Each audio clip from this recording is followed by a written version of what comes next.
കാര്യങ്ങൾ എൻ്റെ ജീവിതത്തിലൂടെ ദൈവം പ്രവർത്തിച്ചിട്ടുണ്ട്. യേശയ്യാ പ്രവാചകന്റെ പുസ്തകം 43 അധ്യായം 1 തിരുവചനം. ഞാൻ നിന്നെ പേര് ചൊല്ലി വിളിച്ചിരിക്കുന്നു. പ്രിയ സഹോദരങ്ങളെ, 1988 മെയ് മാസം 2ാമത്തെ ആഴ്ചയിൽ ഞാൻ വീട്ടിലായിരിക്കുമ്പോൾ യേശു എൻ്റെ പേര് ചൊല്ലി വിളിച്ചിട്ട് ഇങ്ങനെ പറഞ്ഞു, ചാച്ചനോട് പറയാ, ഒരു സന്യാസ സമൂഹത്തിൽ കൊണ്ടേയാക്കുക. ഈശോ പറഞ്ഞ ആ കാര്യം ഞാൻ ചാച്ചൻ്റെ അടുത്ത് അറിയിച്ചു. എന്നെ അധികം താമസിക്കാതെ സന്യാസ സമൂഹത്തിലേക്ക് ഈശോ നയിച്ചു. ഉൽപ്പത്തി പുസ്തകം 12 അധ്യായം 1 തിരുവചനം.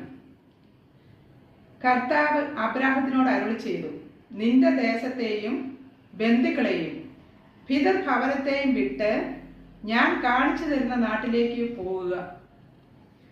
പ്രിയ സഹോദരങ്ങളെ, 1980